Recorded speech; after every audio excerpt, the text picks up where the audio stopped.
Good morning and happy back to school season. We've got 2 districts going back to school today, Aldine ISD, Tomball ISD, and today we're going to talk all about tech when it comes to back to school tips. I'm here with Dr. Colina Poullard, and you're with the Department of Education for Harris County. Yes. And you're the Director of Teaching and Learning Center Curriculum. So I am the Director for Digital Education and Innovation within the Teaching and Learning Center. That's close. Absolutely, yes, you were close. So as parents get their kids ready to go back to school, I know we were just talking about this, so much has changed with technology. Students have so much more than what I had, what you had when we were in school. So what are kind of the big tips as students head back? Some of the big things that parents and teachers and even students really need to look for is just really is safety. We think of our phones as that thing that we can always connect, and I think when you're a lot younger than me, but as I think about it, it was that cool thing, it was kind of big and clunky, but we could still get in contact with people. Now it's a walking locator device. Like, you can go anywhere, it tracks you, your parents can track you. We often hear things about things that are unsafe, but it can protect you as well. So we think about things in that way, but we love the fact that we can carry this, walking, talking computer around with us, basically, and it can do so many things. But what we want to talk about is keeping you safe, and what we can do to ensure that that phone is used for those things, and not it's always to do good and not to do harm. So on kind of the safety tip, there are some apps that parents can install on their students' phones that can kind of monitor the things that their child is doing. Right. So parents can choose to do this with their students' knowledge or without. There are some great things that are out there, and it sounds kind of deceptive because it's called SPYWARE. And the things though that it can do is great. There are some of those top 5. So if you just type in SPYWARE and look at some of the things that you can put on their phones, and again, it's to protect them. So you can track what they're saying. You can put timers as far as their social media limits, things like that, like parental controls, kind of. But there are locators. But there are also some things that will help with cyberbullying and just to kind of track and be able to see what your kids are seeing on a daily basis. And then I'm sure a lot of parents are wondering why would they do this? Why would they put that on their children's phone? Like, is there kind of a overall reason, like, because I mean, you think about it, spying on your kid. Right. It's like a kind of a back and forth. You might have a little discourse about it. Well, okay, so again, the language, that word is kind of tricky, because there are some parents that will want that. They want to have that extra protection. So there is a way to do it without your kids knowing.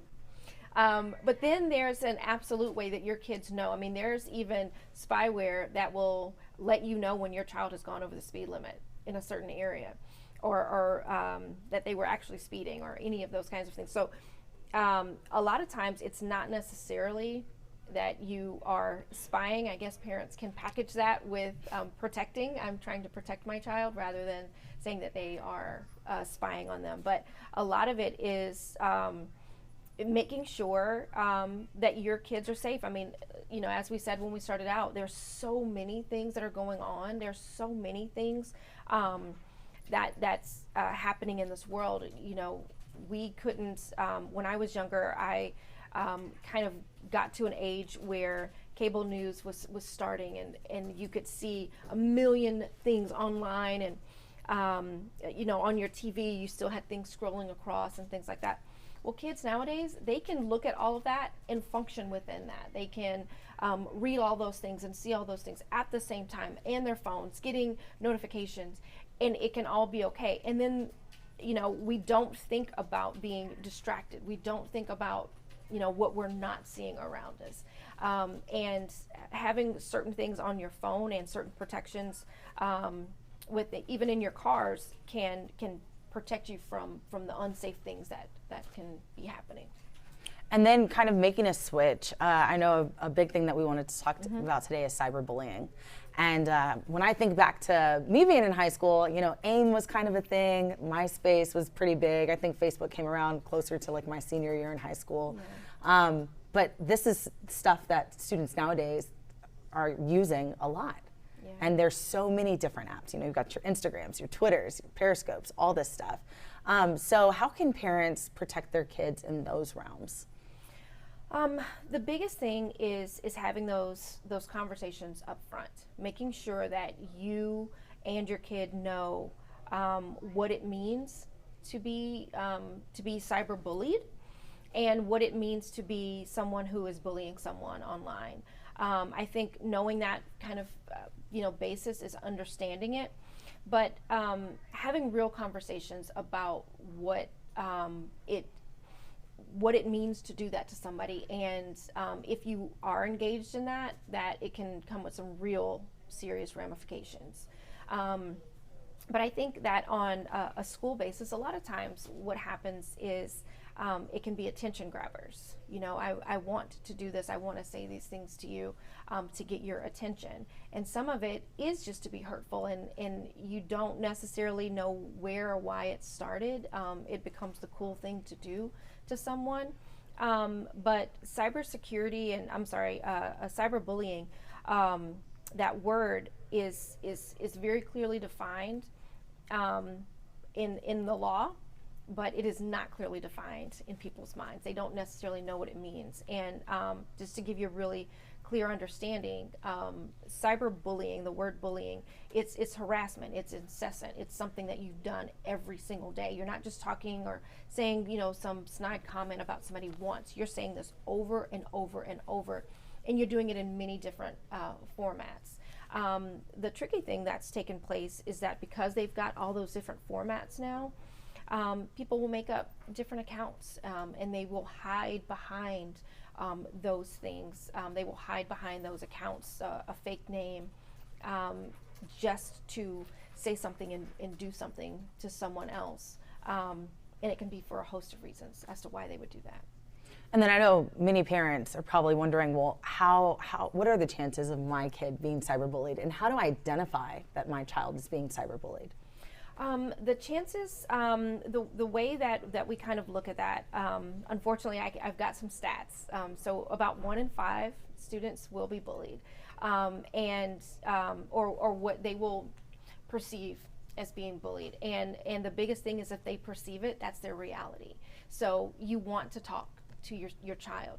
If you start seeing that they want to grab their phones and they want to see, oh, Mom, I just want to look, or Dad, just give me my phone back, or if they're constantly on it and they feel detached from you, they get a little bit more emotional when they see it.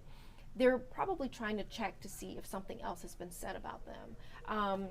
And parents should really, really consider themselves lucky if their child wants to talk to them about it, because most kids tend to hide within that shell. Just as those kids are behind their phones and behind their computers saying and doing those things, that the child that's receiving it is behind that screen trying to take it all in, and they're trying to control it. They don't want to make a big deal out of it. Generally, they don't want to go to administration because they don't want to seem like they're tattling. They don't want to seem like they're trying to stop this, because they don't want anybody to know that it's really bothering them. But these can cause, these kinds of actions can really cause some damage to kids, very long-lasting damage, because that's what they think about. And if you can imagine, even if it's for a semester, that's 4 to 5 months of your entire life that's what you're thinking about. And whether or not the administration or at a particular campus, or a parent feels that their child is actually being bullied, the fact that you've listened and really taken in what your child is saying, it's extremely important. It's also really important to get all sides of the story. And when you can, you should. So when your student comes to you and talks to you about it, it's very, very important that you bring that to the attention of their campus, so that those campus leaders can make sure that all sides are being heard. It's also very, very important to keep what your child has said happened on that phone. It's a way of having the evidence so that you can bring it back to your campus so that they can talk to you about it. How do parents open that door to have those conversations with their children? A big part of opening that door is letting them know that they see them. Noticing that your child is doing some things that are a little bit different from what they've been doing before, and having real, true, honest conversations about what they see and why there's a difference. So again, kids will not want to necessarily tell you, well, Mom, this happened, or kind of give you all the details. But when you can show that you are, as a parent, trying your very hardest to not be judgmental about what your kid finds as disturbing, and if that's something that's bothering them, whether you think it's small or not, or whether you think it's the biggest thing, not to overreact, and not to underreact to some of the things that they've told you, because some of the things that you might hear are going to be shocking, and some of those things you might go, come on, man, when I was a kid, that didn't bother me. This, just kind of, suck it up, and everything's going to be okay. That's not the way that our kids handle things, and I understand. We're perfectly fine. Things, you might be okay, but there are some kids that are not, and each individual has a certain way of dealing with things, and to really listen to your child and let them process what they're feeling is going to be the best way to do that. And then furthermore, after you've established that your kid is being cyberbullied, what do you do next? Do you go to administration? Do you talk to the kid's parents of the other child that may be bullying your kid? What do you do? That can be tough. I mean, it really will depend on the situation. It'll depend on whether or not you know that parent. It'll depend on whether or not you guys have a relationship. But the biggest thing is, if you have determined or that you really feel like this is happening and your child is comfortable with making sure that it stops, okay? So you've got to kind of walk your kid through, I want it to stop. So once you've established that that has to happen, then the next thing is to keep the evidence. Keep what your child feels is cyberbullying, keep what your child feels is being said about them, and then take it to administration. Once you've taken it to administration and given them your side of why your kid feels this way, and their perception of it, then the next thing for you to do is if you're open to it, there are going to be some schools that will have some restorative practices where you can kind of get together in a community type situation where the other parent and you and everybody can kind of get together and talk. But in a lot of situations, that's not the case. So you just have to bring what you can to the campus, and the campus will then have to take it from there, and perhaps those two students can then come together with their counselor or their administrator and talk through some of the issues that they have, and get to the why, get to the root of why this is even happening. And I know we've been talking a lot about the family side, parents and students, but what about campuses? Is there something that campuses are doing to kind of try and curb this from happening? I think a lot of campuses are trying, and I think districts are looking at what they can do to better support students that it happens to. When I was a campus administrator, I used to hate social media. I mean, really, really, like, oh my gosh, because we bring it back to school. We say different things online because we think it's off campus. But the minute you bring that situation on to campus, and even if it happened at home, then the campus is obligated to make sure that all of the students are safe on that campus. So whether or not that student started it or finished it or whatever was said even at home, it is the duty then of that campus to make sure that it stops. And that one of the biggest things is informing those parents that, hey, this is what happened and this is how it came, this is what was brought to campus, and these are going to be some ways that we're going to have to stop it. And that campus, depending on their district rules, their campus code of conduct or their district code of conduct, they're going to have to look at that, and they're going to say, okay, this is what we know that has happened, and they do have a little bit of a variety of ways that they can look at it, and they have to look at the severity of certain situations. But you know, some things can get out of hand. You know, if you innocently you know, took a picture of someone in class that you might have thought looked nice, but you didn't tell them that you were taking a picture of them, and then you posted that, that can be considered offensive, even if you didn't mean it, even if you didn't say certain things, or you know, put any, you know, nasty, you know, heading or, you know, wording kind of attached to the picture. It could mean something different to the person, you know, who it's happening to. And then, you know, there are some more severe cases where, you know, couples can get together and maybe they've done some things that were inappropriate with those, you know, handy dandy, you know, phones that turn into video cameras and, you know, regular cameras, and they take all these photos, and if something happens in that relationship and then it gets posted and sent out without the other person's knowledge, and it causes a problem, now you're looking at police involvement and you know, potentially federal charges. It becomes child porn issues that ends up happening. And those are some very severe things to start working and looking at. And when that happens and it's on a campus, then the campus takes it to a whole different level, and it's not something that parents can protect their kids from anymore. And that's definitely an open conversation parents should be having with their kids, kind of identifying what cyberbullying is and telling them the consequences of doing so. Absolutely.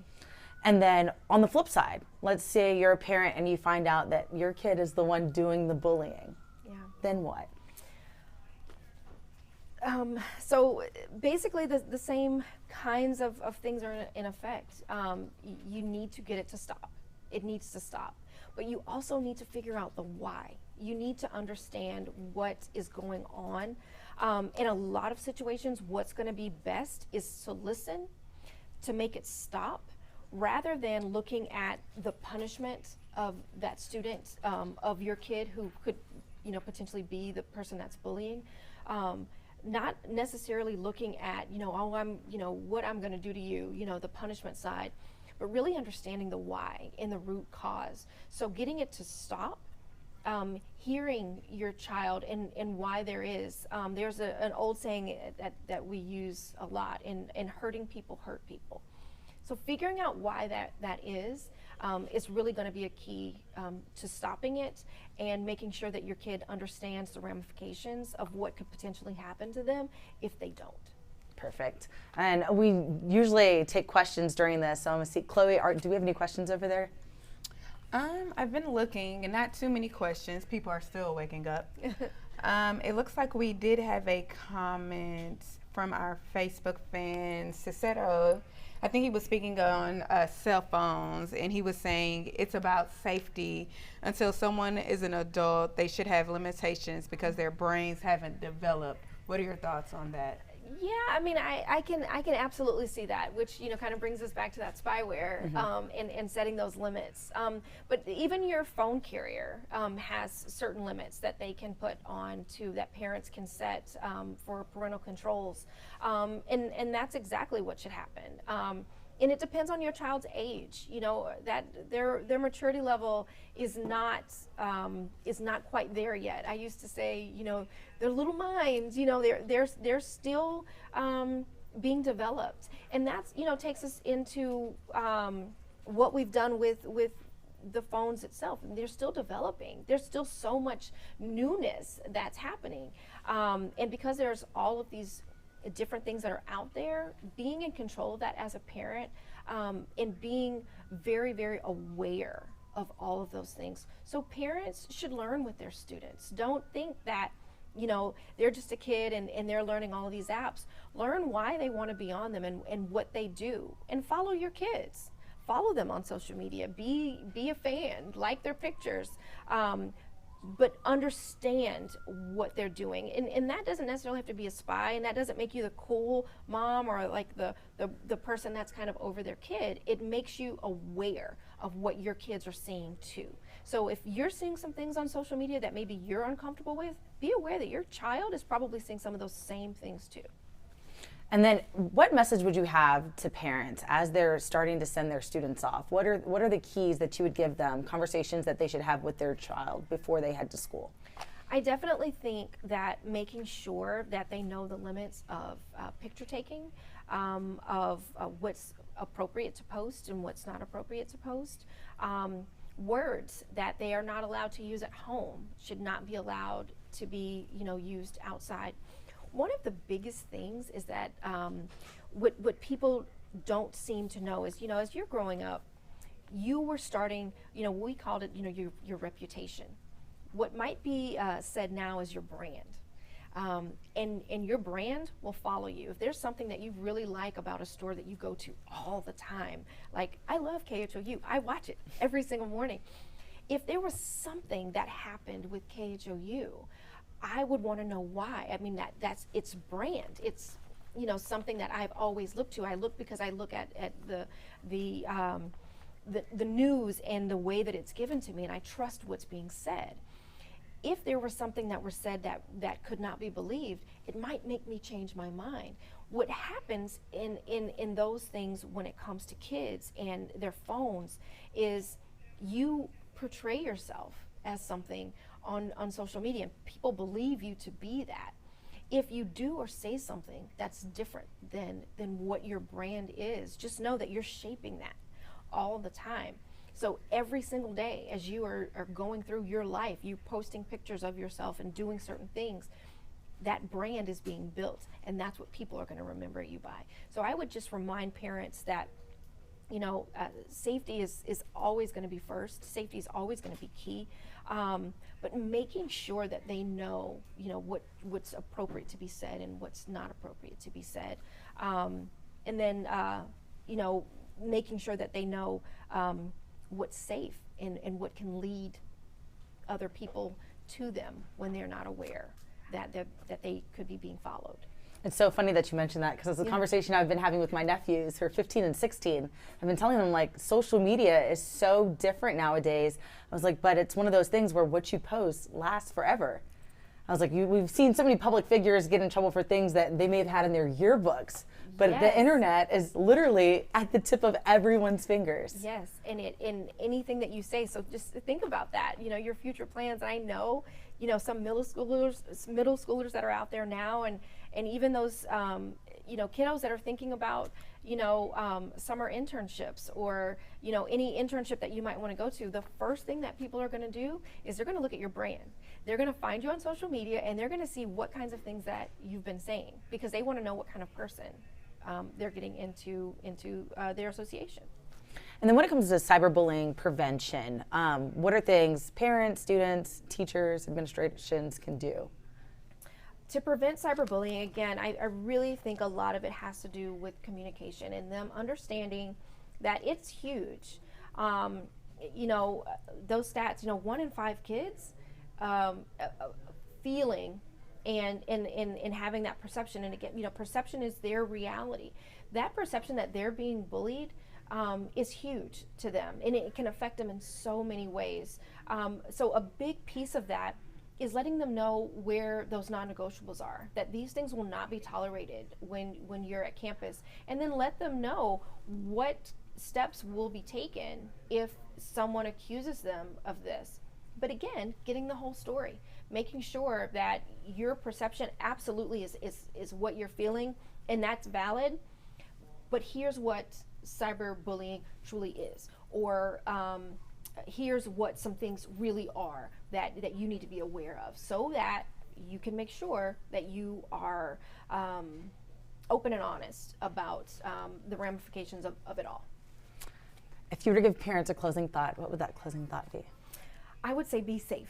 Be safe, know where your kids are, and whether you like it or not, or whether your student likes it or not, safety is extremely important. And while we use the word spyware might not necessarily be the nicest word, but it can protect your child in the long run, protect them from cyberbullying, protect your child's brand, and protect them from any bad actors that are out there that might be trying to do something to your child.